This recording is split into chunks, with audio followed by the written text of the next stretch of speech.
நம்முடைய பேரவைத் தலைவர் சொன்னார், என் தொகுதியில் 2 நெடுஞ்சாலைத்துறை சம்பந்தம் வள்ளியூர் திசைமலை அப்படின்னு இருக்குன்னு சொன்னார். அது இருக்கிறத புதுப்பிப்பதற்கு என்ன வழி என்பது, புதுசாக கட்டுறதுன்றது வேற, புதுப்பிக்கிறதுன்றது வேற. அதுக்கு முன்னுரிமை அளித்து புதுப்பிப்பதற்கு வேண்டிய பணிகளை இந்த நிதியாண்டோ அல்லது அடுத்த நிதியாண்டில். வள்ளியூர்லாம் கன்னியாகுமரி ரோட்ல இருக்கு. மாண்புமிகு அமைச்சருக்கு திருநெல்வேலி மாவட்டம் ராதாபுரம் சட்டமன்ற தொகுதியில் உள்ள என் தொகுதியில் வள்ளியூர் திசைமலை ரெண்டுமே நெடுஞ்சாலைத்துறைக்கு சொந்தமான பயணியர் விடுதி ரொம்ப பழுதடைஞ்சிருக்கு. ரெண்டையும் இந்த ஆண்டை சேர்த்தா ரொம்ப நல்லது. மாண்புமிகு உறுப்பினர் சந்திரன் இங்க பதில் சொல்லும்போது சேர்த்து இதையும் சொல்லியிருக்கேன். மாண்புமிகு பேரவைத் தலைவர் அவர்களே, திருத்தணியிலே அமைந்திருக்கக்கூடிய நெடுஞ்சாலைத்துறையினுடைய ஆய்வு மாளிகை பழுதுபட்டு இருப்பதால் அதனை சீரமைத்து புதுப்பித்து தர மாண்புமிகு அமைச்சர் அவர்கள் முன்வருவாரா என்பதனை தங்கள் வாயிலாக அறிய விரும்புகிறேன். மாண்புமிகு அமைச்சர் அவர்கள்.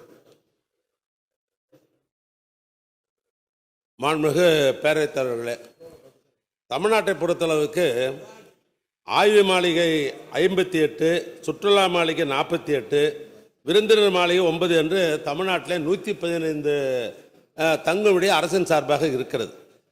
ஆனால் சட்டமன்ற உறுப்பினர்கள் 234 தொகுதி இருக்கிற காரணத்தினால் தன்னுடைய தொகுதியிலே ஒன்றொன்று கட்ட வேண்டும் என்று அவர்கள் கருதுகிறார்கள் அல்லது எண்ணுகிறார்கள். அவர்கள் தேவைக்கு அறிந்தான் கேள்வியும் கேட்கிறார்கள். ஆனால் கட்டி கொடுப்பது என்பது கட்டாயம் செய்யணும். நம்முடைய திருத்தணி அவர் சட்டமன்ற உறுப்பினர் தந்திரன் சொன்னதை போல் நானே அந்த ஆய்வு மாளிகைக்கு ஒரு முறை நான் போனேன்.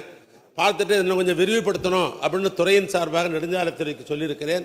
அது விரிவுபடுத்திருக்க வேண்டிய ஏற்பாடு செய்யப்படும். சட்டமன்ற உறுப்பினர் மட்டுமல்ல, நிதிக்கு ஏற்பது தான் எதையும் செய்ய முடியும். எங்களுடைய மூத்த அமைச்சர், நம்முடைய திருச்சி என்பது ஒரு முக்கியமான ஒரு தலைநகர், மாவட்ட தலைநகர்.